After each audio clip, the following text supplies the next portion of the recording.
Welcome, everyone, to another episode of Professor and the Idiot. I'm Nick Wolfinger. I'm Amy Newberg. I'm the idiot, just for some reason. The Lord works in mysterious ways. We are really happy today to have my friend Amanda Chaudhary, whom I've known, oh my God, how long? From the electronic music world and the contemporary music world in the Bay Area. I think we first met, oh my gosh, I'm trying to remember. When did we first meet, Amanda? I think it was Woodstockhausen. Yeah, I think that was it. Woodstockhausen, like 2002, 2003, somewhere around there, which yeah, it's weird how long ago that actually is. Was that at Santa Cruz? Where was that?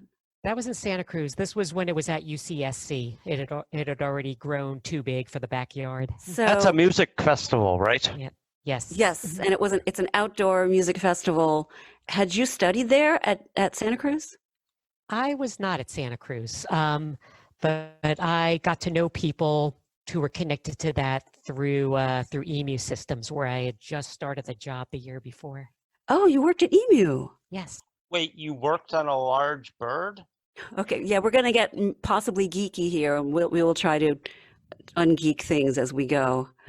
So EMU was made, I guess, largely digital synthesizers, but also some software, possibly? Yes, and that's what I was working on. So I got there late in the game. I was hired by Creative Labs, which had owned EMU for a few years, and I started working at EMU proper in 2003 to help manage their Emulator X project, which was the software version of their emulator line of sampler synthesizers.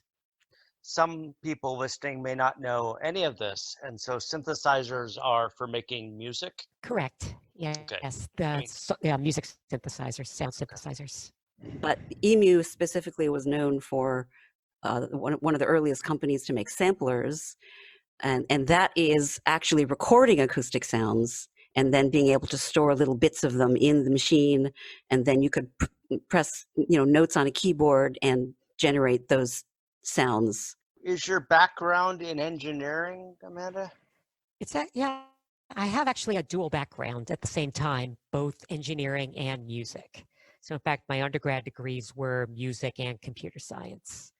And then got my graduate degree, Ph.D. in computer science, but I was emphasizing music technology. Where did you get your PhD? I got my Ph.D. from Berkeley. Oh, okay. Yeah. Are you from the Bay Area originally? I'm from New York originally. Came out here for grad school. Then, and after I graduated in 2001, I got that job down in Santa Cruz. Got laid off from there, got jobs up in San Francisco and just kind of ended up staying here. There are worse places to be. As an academic, I always think that everyone should become academics because it's great. You didn't ponder an academic career after completing your doctorate? Pondered, but, other interests as well. Obviously at that point that's, with a computer science degree, you're very marketable, as they say around here too. So kind of looking for opportunities there. I also needed perhaps a little bit of a break from the pure research and thesis part of it. I loved the work I was doing. I loved being able to explore, but having to, come up with a hypothesis and defend it was something I wanted to take a little bit of a break from. Right. In many ways, I was an engineer at heart, but even within engineering, I'm an artist at heart. I like to make things. And in your money-making career, are you still in the music technology industry? Not at the moment. I mean, I stayed in that industry in one way or another until like 2014, and then just realized I had other options out there that hadn't occurred to me. So I'm making my money doing other software engineering things, mostly mobile, but I still, in fact, do more music now than I've ever done before.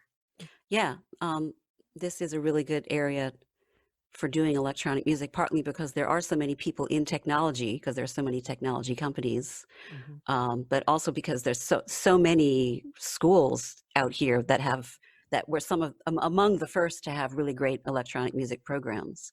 Indeed. So what can you tell us about the main things you're working on artistically right now? Yeah, I mean, the music that I've been doing over the last few years, especially, but much longer than that, if I think about it, has been blending both the purely electronic side of things. So, working with synthesizers, working with custom software, a lot these days with modular synthesizers as well, but also bringing in my experience as a jazz pianist and my jazz keyboard chops. Let's tell people what a modular synthesizer is. Sure. Modular synthesizer is one that, rather than being a single unit that you pick up and start playing, all those units are broken out and you can wire those up together. Kind of if you've seen one of those old telephone switchboards, very similar in concept. And if you look at a lot of old synthesizer things from the 70s and 60s with all those wires, that's what it is. And that had gone out of fashion for a few decades, but it has come back with a vengeance in the last few years. And I've seen your collection. You have an enormous collection of interesting gadgets. Yeah, it sneaks up on you, but yeah, I enjoy collecting these, but I do enjoy playing them and learning what they do. So, and then, mixing them with what I already have. And again, with my more traditional music that I like to do. Do you have a favorite synthesizer? Oh my goodness, that's a tough one. They all have different purposes. I mean, different things that I have affection for. I mean, I love my classic Mini Moog. It just is so iconic. Among the newer ones that I've gotten as hardware synthesizers, I'm fond of my Arturia Microfreak. Oh, I don't know that one. It's a hybrid digital analog, the touch plate. I've done several demos of it. I like my software that emulates all sorts of old things, especially things like electric piano that I can do. And I love all of my Dave Smith instruments. Those are some of the best ones I feel that I have. Also San Francisco Bay Area based. Mm-hmm. Even I have heard of the Moog. Yeah, iconic. So I've seen you a number of times and been on stage with you a number of times as you're surrounded by stuff, bringing all that stuff actually onto the stage and playing it and performing a solo show. Yes, so I've done a lot of solo shows. Again, it's kind of bring a lot of gear on stage, mixing and matching different sounds, different sensibilities, but then also trying to find a traditional musical melodic or harmonic or rhythmic thread to put it all together. So, I mean, I do actually have songs. In the last few years, the songs which I've done, I call them the jingles. And in fact, Amy, you've sung one of those, North Berkeley Bart. Oh, yeah. It's also in some ways similar to the kinds of music that I do with and that you've done with me in Vacuum Tree Head, now the Nupdug Ensemble. Oh, did Vacuum Tree Head go away and reemerge under another name? It has. That happened at the end of the year, beginning of this year. But a lot of the same musical sensibilities. Jason is busier than ever. He did a video announcing it recently. Okay, yeah. I wondered if it retired permanently or if this was just a side project. At this point, it's retired permanently, but, never say never. Yeah. Well, you guys had a good run. Are you still playing with Mo? I haven't been playing with him as much as I had been. I had been for a while a permanent member of his band, Surplus 1980. Yeah, I'd seen you guys more than once. Yes. But permanent isn't really permanent, and the band went in a different direction that didn't have me as part of it. I still love them. I still go to the shows. I still support them. Mo's still a good friend. Melnie's also, of course, a really good friend of mine, another member of that band. And she and I have actually had our own collaborations together in the intervening years. And you also have Cat Synth TV. Tell us about that. Yes, I do. If anything, that has become my main musical project, especially since the pandemic hit, and I'm mostly just sitting here in the studio with my cats. Wait, how many cats? 2 cats. Oh. Yes, Little Sam Sam and Big Merp. Big Merp. Big Merp. Everyone loves Big Merp. But so in some ways, Cat Synth TV has been it's a YouTube channel that I've been doing for several years, since late 2017. And it was about all sorts of different things. It started pretty much as an extension of my blog, Cat Synth, and I would just kind of almost in guerrilla style, just go out to shows with my iPhone and a microphone and just try to interview the people who were playing at a show that night if they'd be willing to do that, and then put that together with footage from the show, put it out there with the tagline, "You are watching Cat Synth TV," and that would be it. Then I started doing other things. I started doing demos of instruments in my studio, like how to use a particular module in a modular synthesizer, or what this instrument, the Microfreak that I was talking about is, introduce that to people. Then I started talking about other things. I talk about movies, I talk about wine and food sometimes. I do all sorts of cat things with my cats or other people's cats. So it's really kind of about anything I want it to be. And it's spiraled. They've gotten more and more elaborate with multicam shots, green screens. For some of those are genuine music videos where I do cinematic footage and write my own film scores for. And we have done 280 episodes to date. Oh, wow. Yeah. That's great. So if people want to see Cat Synth, They go to what's the best way? youtube.com/catsynth.tv or just look up Cat Synth TV on Google. All right. And that's spelled like cat and synth, S-Y-N-T-H. Yeah, CATSYNTH. And do you put them out on a regular basis or just whenever you feel like it? It's whenever I feel like, but as regular as I can. So I'm in the midst of working on one right now. You'll have to wait and see what it is, but I just put out one on Saturday.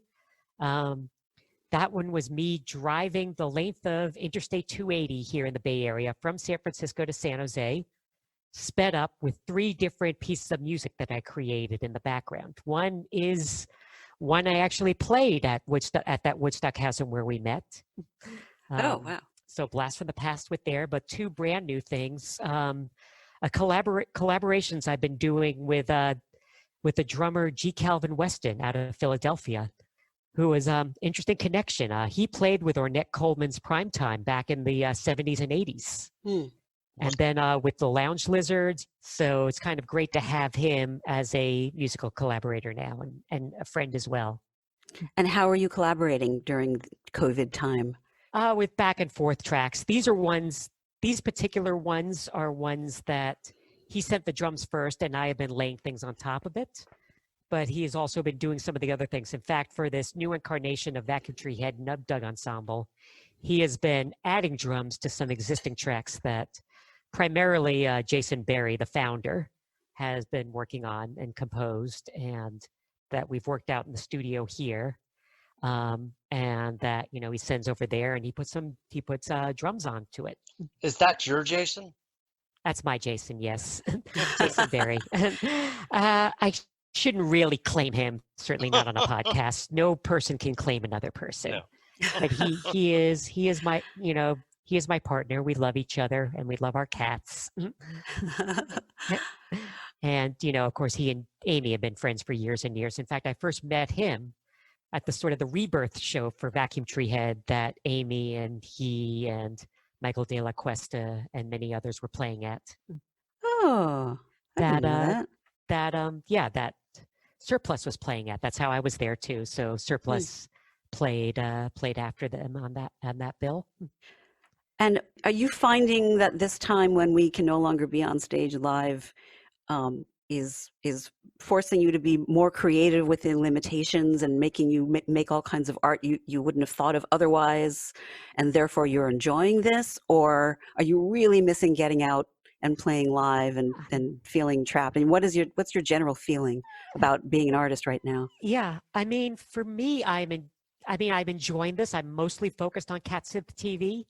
I really should be working on an album as well, but Cat Synth TV has been getting in the way of that because people are actually watching it and listening to it, which, as we all know, is sometimes tough to get people to do with albums, even if you make it free or hit them over the head with it or things like that. Unfortunately. But so you think people are tuning into all these live stream videos?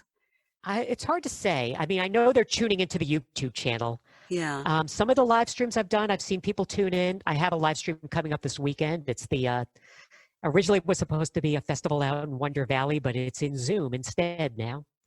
And we'll see how many people tune in who are not members of the who are not performers. But yeah, I mean, I'm finding the general purpose channel that weaves music into everything else is attracting attention in ways I found it challenging as an independent musician to get people to pay attention to my music. Yeah. But now you've sort of found this other medium that Yeah. seems to represent kind of all your talents coming it together, is. and probably is something people are really needing, especially now, right? It seems like it. Like Yeah. people seem to be enjoying it. They're finding it. And I think I'd like to think I'm cross-pollinating, getting people interested in things they wouldn't have automatically gotten interested in. Like some of these road enthusiasts learn about synthesizers. What's a road enthusiast? People who, just enjoy looking at maps and things like that. Oh, okay. So, I like that roads are numbered. And, to me, it actually is all of a piece with music, with organizing sounds, with programming computers. They kind of all seem to fit together. I couldn't tell you how they do, but they all seem to. Yeah. I do sometimes miss shows. I mean, I did a wonderful show at the Peacock Lounge right before all this went down at the beginning of March. Went really well. I did a show last year that I was really fond of that I did at the Center for New Music, which is actually a trans-themed show, apropos of some of the things here. There's things I don't miss. I don't miss schlepping all the gear, especially in San Francisco where it's impossible to park. Wait. People like schlepping the gear? No, No. that's a joke. That's a joke. Well, I mean, Amanda's saying she doesn't miss it, but No, I know. But there, there is. I also schlep gears, and there is something actually I enjoy about it. It's hard to explain.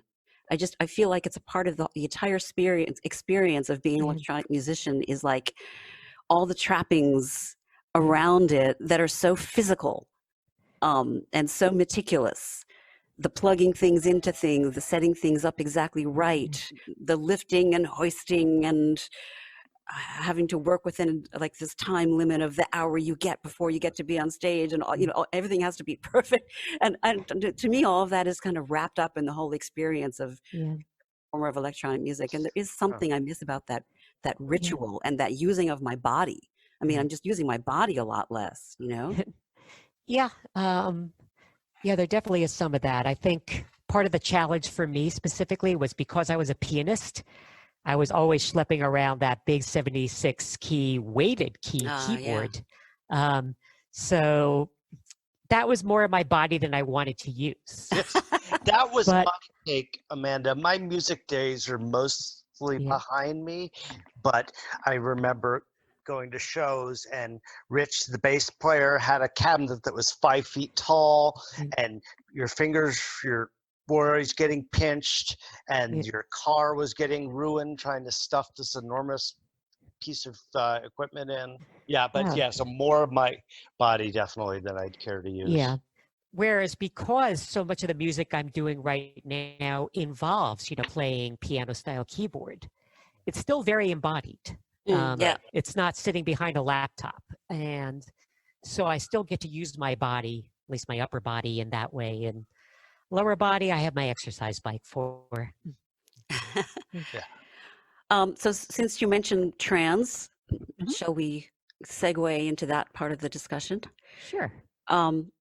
So you are a trans woman? Yes. And can you, just for people who know nothing, what is that? Yeah, it's actually harder to define than it might seem. It's trans, which is short for transgender, really refers to anybody who identifies with a different gender than the one they were assigned at birth.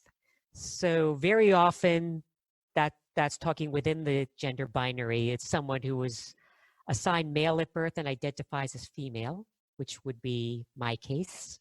But it could be the other way around, someone who was born female and identifies as male, or someone who was born either and identifies as something other than either of those, as non-binary or some other alternative. It could also include people who were born ambiguously and are figuring out where they fit. So that encompasses a lot. It does. Certainly more than comes up, I think, in the popular imagination, which probably most often people are thinking of trans women when they think of transgender. Huh, I should have Googled to see if there are more trans women than there are trans men. Is that the case? I would not be able to answer that for you. There's a lot of trans women. There are a lot of trans men too. And it doesn't necessarily mean that someone who identifies as trans is physically going entirely in the direction of how the person identifies. So it doesn't mean that you're necessarily getting all the surgeries. It just means that that's how you're identifying. That's correct. So there are some people who make no changes to their appearance or their anatomy or physiology, but will identify differently.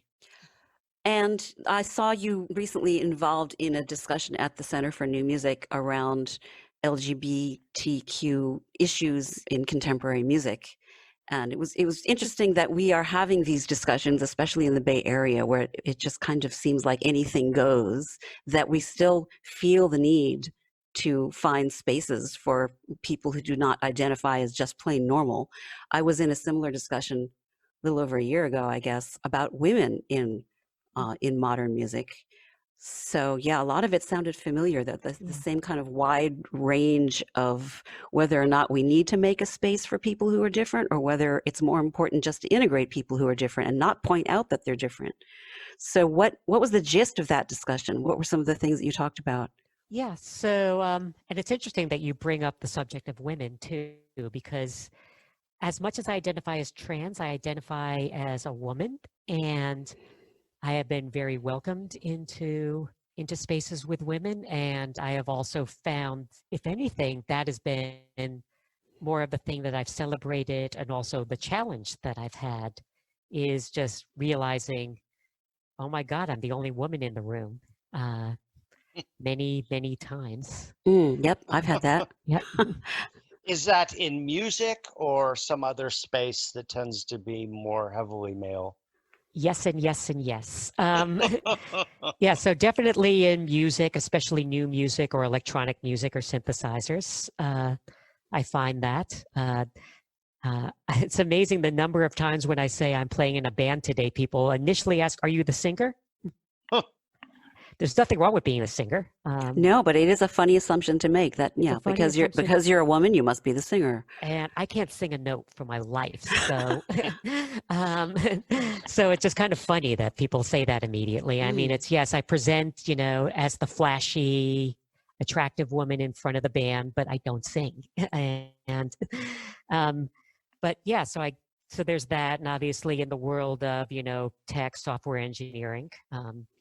There is, a well-documented and still very true imbalance. And, especially as you get more senior in that world, you see fewer and fewer other women around you. So are you involved in attempting to change that? Other than being the person you are you involved in any organizations that are trying to change that balance? I've been involved in some organizations there. I also, as someone who is very involved in hiring, and outreach for the company for where I work, I take it very seriously that, like for jobs that we do, we need to make sure we're bringing in a diverse set of candidates, not to the resume level, but to the interview level. And, I think to go back to the thing, I think what we do find is that we do need spaces where we put people who have been less represented front and center. It's not to be exclusionary. It's to say, these are people who are not necessarily getting their due in spaces where we don't make this effort. So whether it's in tech, it means having events that are only women. I've been to several of those, sometimes to find a job, sometimes to recruit for a job. Certainly, and I've been to some music events that are that way. I remember a couple times at Robot Speak, which is a local shop and gathering space pre-pandemic for synthesizer enthusiasts.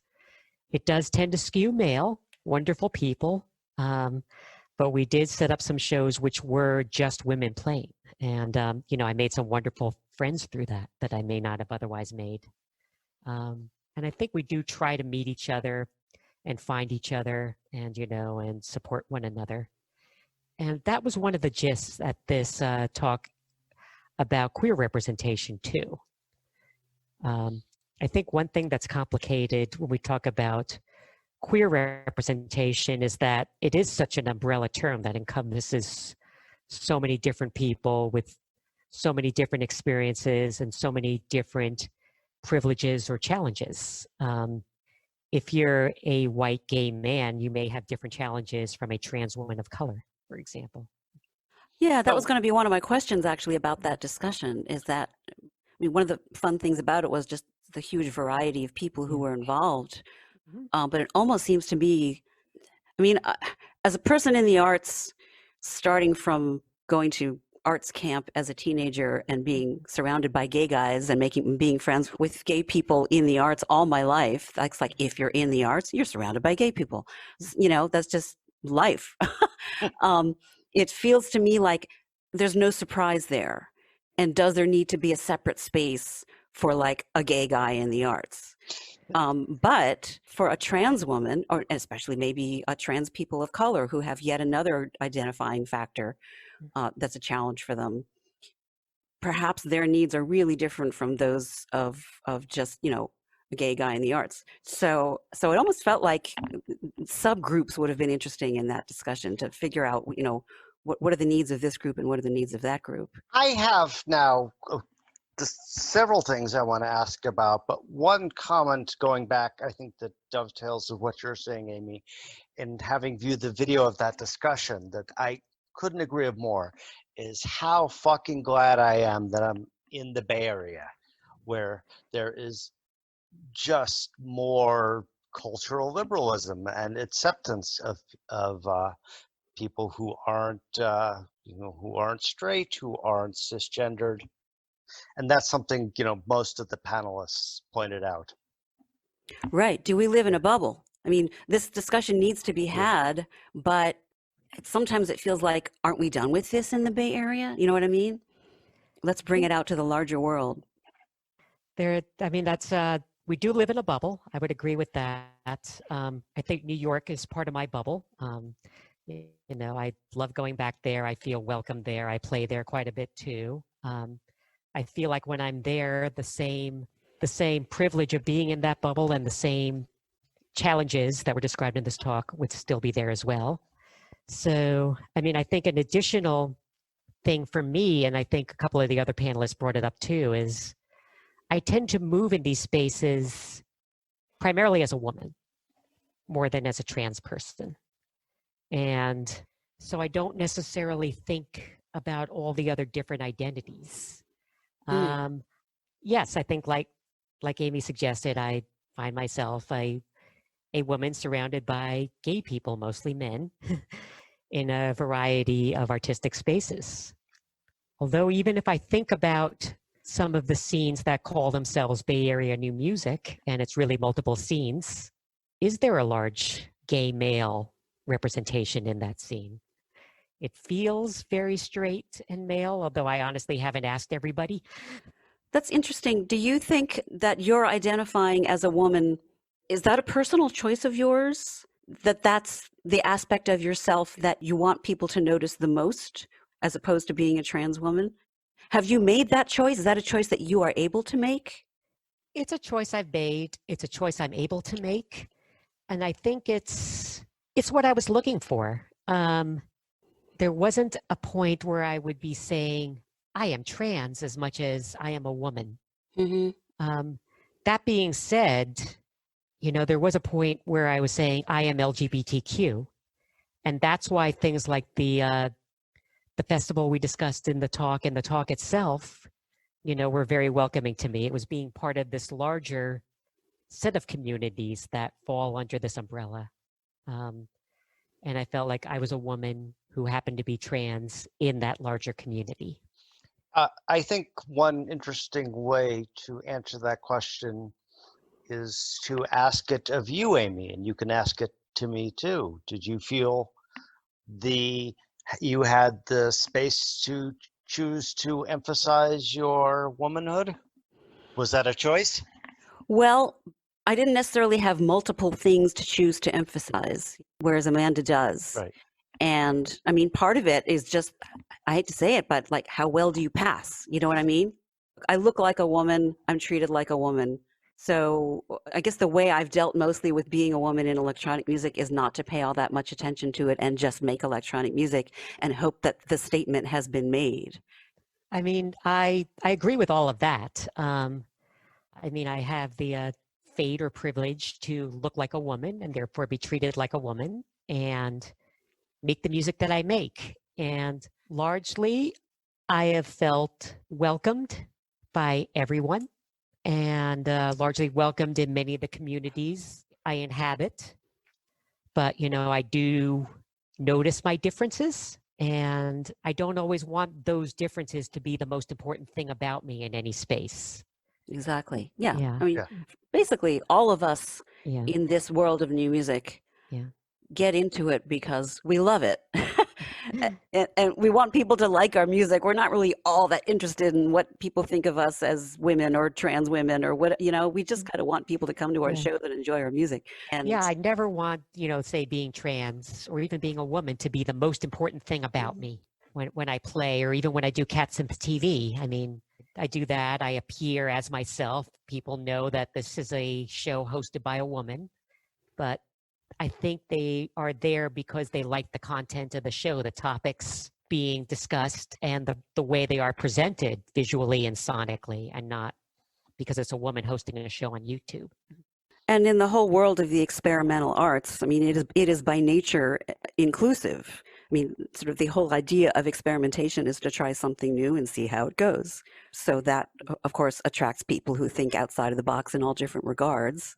And it seems like a pretty easy place to be non-normal in almost any way. Is your language a little pejorative, Amy? Non-normal? So am I being pejorative towards people who are normal? No, I mean, you're calling it a non-normal. That sounds pejorative. I am No, proudly oh not a no, normal no, person. no, it's not. we are Okay. weirdos and proud of it. Yes, yeah, no, the weirdos. We're the weirdos. We're the Darwinian I rejects. understand. We're the You know? misfits, yeah. Yeah, You know, another layer of identity that, you know, we accept, embrace. yeah. You know. But you know, taking what you do to the middle of the country, or to a rural area, or to another country where they're not so exposed to this kind of art. And this kind of personal expression, you know, I'm sure we'd run up against far different issues. I mean, you and I both would. Let I'm me sure. tell you of an experience I had in late 2008. So you may or may not know about me, Amanda, that I am employed in Salt Lake City and spend time there and lived there full time for about 15 years. Salt Lake City is a really liberal enclave in a not liberal area. And so there was a local band I liked a lot. And I drove about 40 miles north to hear them play in a city called Ogden. Mhm. And the singer of this band got up, and this is December of 2008, right after Obama had been elected. And the singer started, you know, it said at one point, you know, I may not agree with our new president's politics, but I'm really getting sick and tired of people referring to him with the N-word. And there was a moment of profound culture shock for me because, of course, well, I knew that existed. I certainly hadn't. I certainly hadn't encountered it. And I tell this story just to suggest that there are some profound cultural differences out there once we leave our bubbles. Sure. You know, interestingly, I like to think of, you know, I've traveled as me around Utah, Colorado and stuff. And essentially, again, like we were talking about, you know, I'm just a woman with all the pluses and minuses that are entailed there. Were you there to see the rocks in the south of Utah? Of course. Love the rocks. Another liberal enclave, by the way, around there. Were you in Moab? Yeah. Yeah, famously, yeah.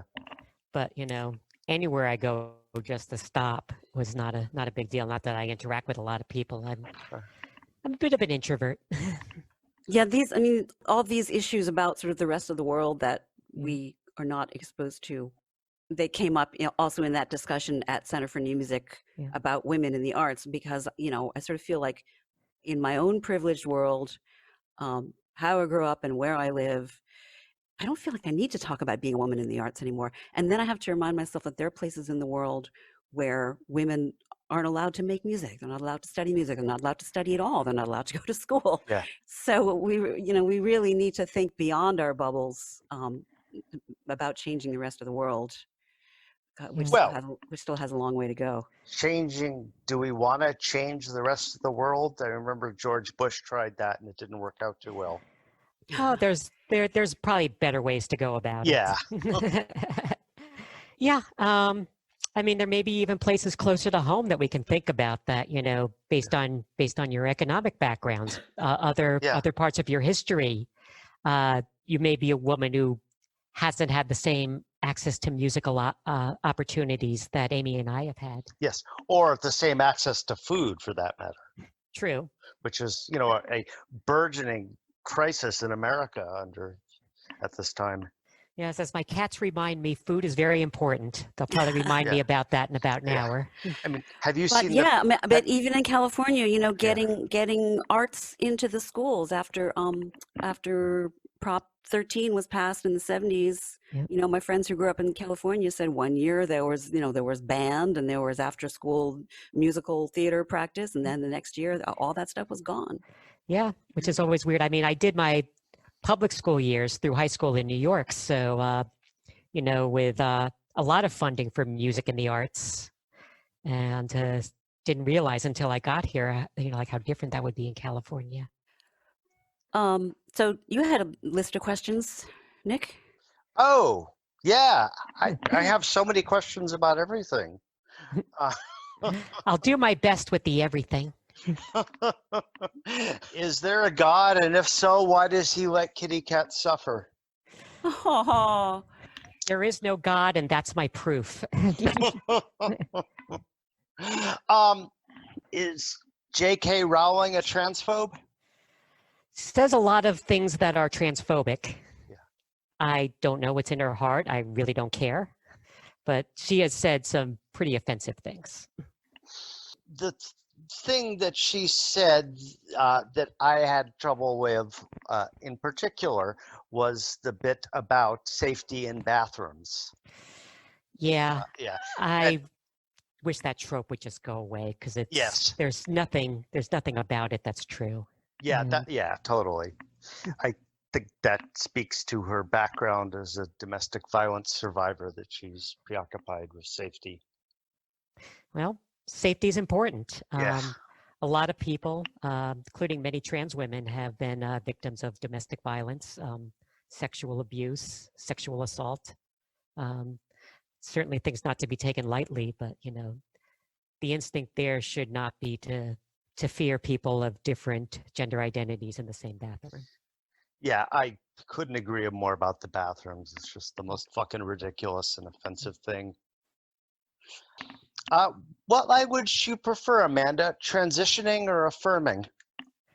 It's an interesting question. I prefer transitioning. I don't know, just because that was the language which was used when I was learning about this, when I was exploring this and working with it. Right. So to me, that's fine. I understand why some people choose affirm. Well, both of those things imply some sort of gradual change as opposed to having arrived. Well, perhaps, yeah. I mean, I think to a certain degree, it's never an ending process. It just becomes part of one's life journey. And you could say everything's a transition then, which may or may not be interesting at all. But I think the fact that it is an active versus just something that happens to you is probably important. If teenagers are experiencing gender dysphoria, if they're finding a mismatch between their gender identity and the body they were born in, should they start hormone treatment?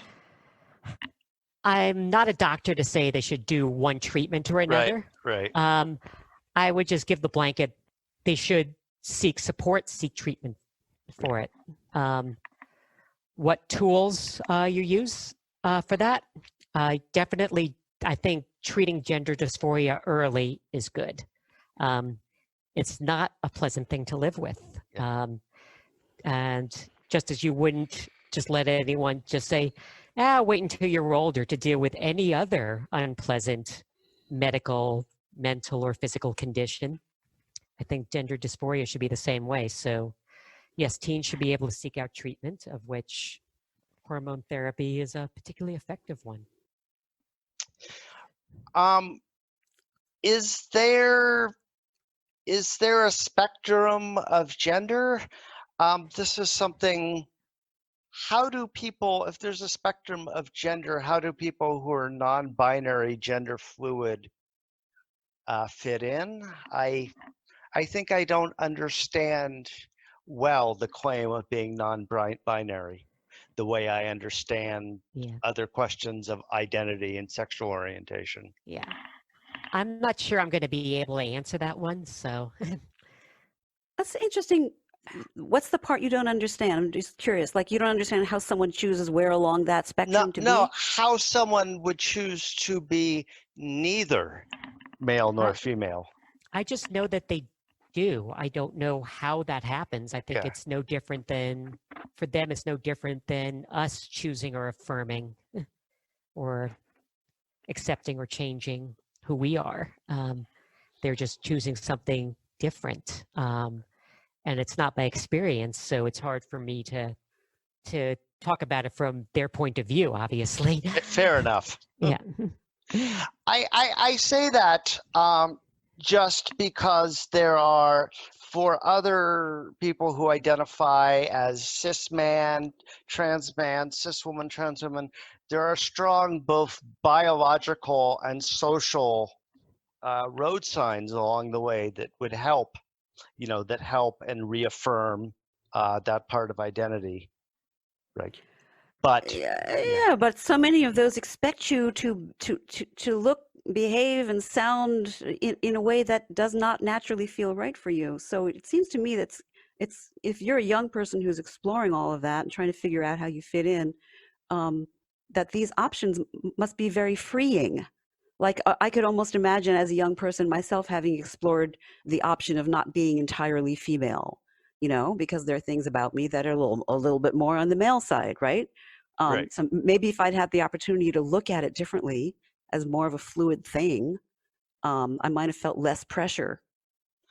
Did you not have the opportunity, or less so just because of growing up in the 70s and 80s? I think I grew up in a time of general freedom when the definition of woman was not as strict already. I could be fully a woman and fully a person interested in electronic music at the same time, Right. And there were some years in the 80s where I wore a lot of makeup, not goth makeup, just makeup, and there was fine to do so. I mean, it helped, of course, that I was in Berkeley. So here's one theory I've encountered. A psychologist, Ray Blanchard, who divided trans women into two groups. Are you familiar with this, Amanda? A little bit. Yeah. It's very controversial in the trans community. The idea is that there are homosexual transsexuals who are attracted exclusively to men and who seek gender reassignment because they were already feminine in behavior and appearance. And then I'll mispronounce this, autogynephilic trans folks who are sexually aroused at the thought of having a female body. Is this bullshit, or have you heard of this, encountered it? I've heard of this. Yeah. It's at least partially bullshit. I'm sure there's some people who fit into one or both of those categories, right. But there's probably people who fit into neither. Who came up with this, Nick? A psychologist, Ray Blanchard, who's a Canadian psychologist. Yeah. It's not a new idea. It's sort of like binary within. Right. So it could be true, but it's not enough. It's not enough of a theory. Yeah, the other problem with it, it's supposing manhood on everybody. Right. It's men who are Yeah. gay and want to do this, or men who get off on a particular thing. So centering it around men is very problematic. Yeah. Good point. Should trans women play on sports teams with cis women? Sure, why not? Not something I've thought about very much as the most unsportsy person. Don't get me wrong, I enjoy, rooting for my local New York teams, especially even Right. more than Bay Area, but even that's controversial. I mean, the argument is that I guess why I'm of mixed feelings around this is on the one hand, I want everything to be inclusive to everybody. But on the other hand, trans women tend to win against cis women in sporting events.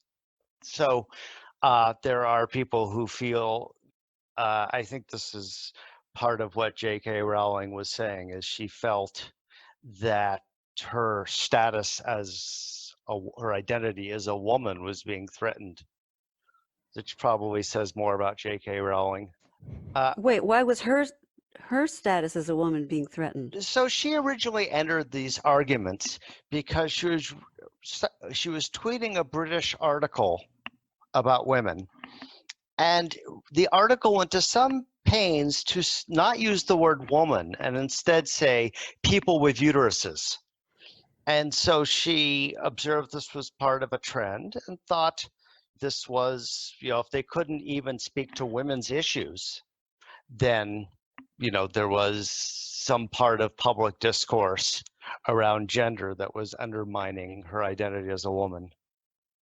Okay. Does that make sense? What her argument is? No. No. Moving on. I mean, no, not for her in particular. No. Yeah. I mean, the sports thing is interesting to think about because Right. one can't deny that men and women have different musculatures, different metabolisms. I mean, there are physical differences between men and women, so that's what that's about. Yeah. So a trans woman who still has vestiges of all of that competing against women is going to have advantages. Right. That's the argument. So, yeah. So the question is that fair? And Yeah. really interesting question. I don't know. Yeah. I don't know either. I think that exhausts the questions on my list. I'm looking through. Oh, I had a question from earlier. And when you're talking about women in tech, and that's that guy at Google who wrote, the memo. Oh, right. Right. The memo. So there were some people who said everything, some people who said everything, he's a martyr, everything he said is right, and he's being drummed out of tuck unfairly. And then on the other side, he is a sexist. And my take, I had a sort of a more subtle take. Shall we tell people what the letter said? Sure. Do you want to do it, Amanda, or should I do it? Go ahead. Oh, sure. Go ahead and do it. So he was a guy at Google, and he observed that the attempts at increasing the ranks of female programmers and engineers at Google wasn't working very well, and despite the Google really trying. And so he wrote a memo suggesting that the reason there weren't more engineers at Google was because of innate differences between men and women. The memo was leaked. There was a shitstorm. He was fired. And so he became a martyr to some people on the right. And my take on the memo was that people who are engineers shouldn't try to do social science. When he was describing the differences between men and women, he was reporting mainstream psychological research that's fairly uncontroversial. But then when he tried to link it to the social question of why there weren't more women at Google, he was on much shakier ground. He was just, he was outside of his depth as an engineer. Should Google have fired him? In a fair world, no, just for having an opinion that was heterodox. In the world we live in, absolutely. He had become a liability to the company. This produced a lot of strong feelings, and so you are a woman in tech, Amanda, so I welcome your feelings, your opinions. I would have fired him. He was a liability. Yeah. It would also question, how he would treat his colleagues, women or otherwise. I mean, beyond just the statements, true or false, he was making about the differences among women and men and extrapolating to how that affected the proportion of women in engineering. He also, if I recall, went on about how the system is oppressive to people like me who have opinions like this. And that was another part of his memo. Yeah, he said that. He said that too, which I guess he was right because he was fired. But was he wrongly fired for that? I mean, that sort of martyrdom complex, he put that out there. Yeah. He's like essentially saying, I dare you to fire me. Yeah, poor me. I'm a privileged white guy. Yeah. So, I don't feel sorry for him. Yeah. I think Google really had no choice but to do that. Yeah, I agree about that. Yeah. Yeah, that latter part is a really, really jerky thing to say, because you could amend anything you say with that. You could say, I'm going to state this controversial thing, and now everybody's going to turn against me. Right. And I'm going to be a victim. But it's not like he was espousing his being a Nazi, right? No, but there's other, obviously that's beyond the pale, but there's other things that are not acceptable. Yeah. Well, and that are just plain, he's just wrong. And he exemplifies what is wrong, which is that, I am proof that a woman can be involved in something technological. There's nothing about my brain that made it harder for me to do that. I decided I wanted to do it, and I did it. So whatever it is that is keeping more women from being involved in technology and in the sciences has nothing to, I believe has nothing to do with their brains. Has everything to do with what they are taught to believe about themselves. But you have just committed the cardinal sin, right, of assuming that you are representative of anything. Right, the cardinal sin of social science, right? So you think I'm a weirdo? Yes, I do. No, I think that we should not. Yes, it's true. I have taken a random sampling of one to complete my scientific study of women in technology. Yeah. But we know that am I not right? I mean, you look at Saudi Arabia. Many things are wrong with Saudi Arabia, but when you divide male and female education, and one of the things you notice is that a lot of women go into the sciences because there's nobody telling them they can't. Yeah. They're not competing with men. So you get a lot of really, science and engineering. Wait, why aren't they competing? Oh, because they have their own schools. I see what you're saying. Yeah. So when they're not being compared, it turns out there are many, many, many women who are interested in science and engineering. I think Amanda was going to say something and I cut her off. I think that's part of it. And also, obviously, we do have a sample size which is larger. I work with quite a few other women. We are a minority, but we are not like single digits. Yeah. But we all have this experience of being the only one in the room at various times, of dealing with certain kinds of obnoxious comments that are at companies like Google, just because we use the example, are not acceptable anymore. But it wasn't that few years ago, like maybe the mid 2010s, that we were in the middle of the programmer era, and anything goes at that point. We're surrounded by these sorts of really sexist, even more than sexist, just overtly just macho locker room kind of qualities. And I certainly experienced that, not anything that was sexual harassment, but assumptions that people made, biases that were very frustrating. And I got very frustrated with it. And, I'm glad that things have changed a bit for the better there. And, that companies do take this seriously now. And you would agree with my analysis of the female brain? Yes. I don't know that such a thing exists. I would not. I would point out that there are studies of male and female innate gender differences that apply to every country in the world. So there are differences, say, in big five personality characteristics. Is that familiar? Sort of, yeah. I've heard of them. Right. So that's a well-replicated set of 5 elements of personality that define personality that also have held up well in social psychology. And I should actually pull up a list just because I'm not a psychologist. Oh, here they are. Openness, conscientiousness, agreeableness, extroversion, and neuroticism. And so there are male-female differences on these big 5 that persist in every country in the world, no matter how patriarchal it is or how egalitarian it is, they're the same. But how does one necessarily extrapolate from there that they won't be good at engineering and mathematics? Right. And that's a much tougher question. And, Or experimental electronic music. Yeah. Right. Yeah, I might be more willing to think about those differences than I would, men are good at math and women are good at sewing.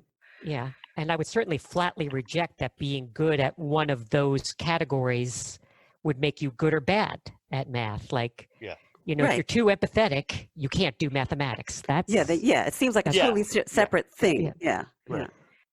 And I also totally understand why this is controversial, both in American society and American intellectual discourse, because the goal of being an equal and fair society is very important to me and very important to America. And as soon as you start talking about any kind of difference like that, it challenges the ideal. What do you think of that list, Amanda? I mean, you have a unique position in being able to think about those differences. You mean like those 5 things? Those 5 things, yeah. Yeah. I mean, we didn't say which ones were which. So, no. I mean, I know which one. I know I'm neurotic. I don't know whether that's innately one or the other, for example. Have you changed as a result of your change on any of those big 5? That's a really excellent question. And I don't know that I know the answer to it. I feel like I have changed, but in some ways I haven't changed. And I don't know that I could measure that for you. I mean, obviously some things have changed. That's to be expected. That's to be desired. But I can't say it's one of those big 5 or not.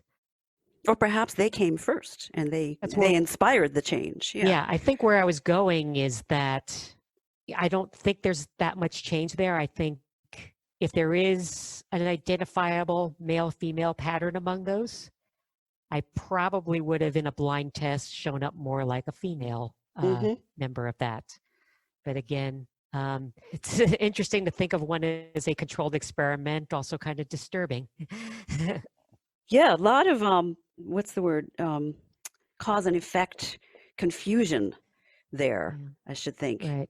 Because what do you start off with that you're now trying to realize, and then what has taken place as a result of the change, just because now you're kind of dealing with all the shit that women deal with, Yeah. And believe me, I have dealt with a lot of it.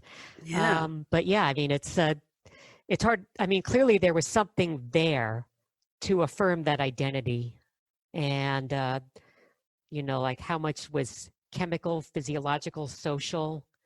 It's hard to pull those apart. Yeah, we can't know as individuals. I mean, that's why I'm glad there are geneticists and social scientists studying these questions. So Amanda, is anything else on your mind that would be interesting to talk about? I think we've covered quite a lot. Again, it's kind of interesting because I really spend so much less of my time thinking about these social questions than I do just focusing on music and art. Modernism is a big thing for me. How would you define modernism? Oh, good God. I guess I think about mid-century modernism. I don't, like one of my fond statements is that things aren't as modern as they used to be. Yep. Yeah. And it's kind of interesting because one of the spaces I think about this a lot is in architecture. And San Francisco was a famously liberal city, but it's a very architecturally conservative place. It was not a liberal city until Mhm. maybe 35 or 40 years ago. Before that, there were, a lot of white ethnics, the kind who broke for Nixon in 68. It was not a liberal city until 50 years Sure, ago. but the point I'm making is that, Yeah. if you build architecture that was designed from, say, the 70s or 60s, sort of either brutalist or glass and steel, you'll get such a hostile reaction. I'm laughing because just like campus brutalism, like Evans Hall at Berkeley, is just an amazing I have a soft slap. spot for that building. Oh, so I grew up in Berkeley, and my father was a faculty member there in political science, and I had a very early interest in computers. I was first used a computer in the 70s, and so I was using his accounts. And so in the late 70s and early 80s, I spent a ton of time at Evans. And so I have a soft spot too, but that is just an astonishing hunk of concrete. Yes. Yeah, it's just amazing to compare that to almost any other building in the world. Do you know the Evans Hall, Amy? I don't know it. Yeah, Big, it is giant concrete building next to the library. Yeah, it just puts the brutal and brutalist. Yes, I have a really strong fondness for brutalist architecture. Collect books on that and stuff. Oh, okay. Interesting exhibit that I had seen was about brutalist architecture from Yugoslavia in the post-war, pre-breakup period. In I guess Tito's Yugoslavia, or you could say, or after that.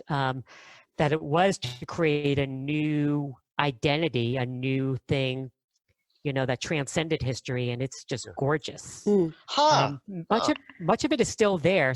A lot of it is in disrepair, but it still exists throughout the countries that made up the former Yugoslavia. I know people coming from that Yugoslavia like to emphasize how different they were from the Soviet bloc. Yes, although there's interesting, modernist things from the Soviet bloc as well. I mean, I was, like when I was in East Berlin, I saw quite a bit of it. Sadly, less and less of it survives. I was in Russia about 10 years ago, and those famous Soviet tenements I saw outside St. Petersburg, and, I was appalled. They're even worse than you think. It was really developing world standards of living, but in, the Soviet style. But then when you got into the city center, which was filled with old, gorgeous Tsarist buildings, a few of them had been blown up during the war, but then the ones that the Soviets created to fill in the spaces, were not terrible like a lot of Soviet architectures. They were tasteful, which is not a word I usually use. I usually don't use tasteful and Soviet in the same sentence, but these were. Yeah.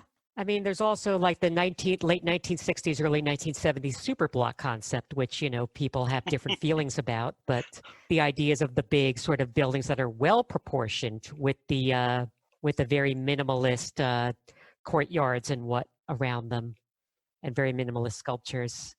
I was just working on a piece coming up for, that mentions Maritime Plaza here in San Francisco for an upcoming CatSynth TV, for which that's not the most important part of it, but is a detail. Where is Maritime Plaza? Oh, it's right near Embarcadero Center, just to the north of it. It's the next building over.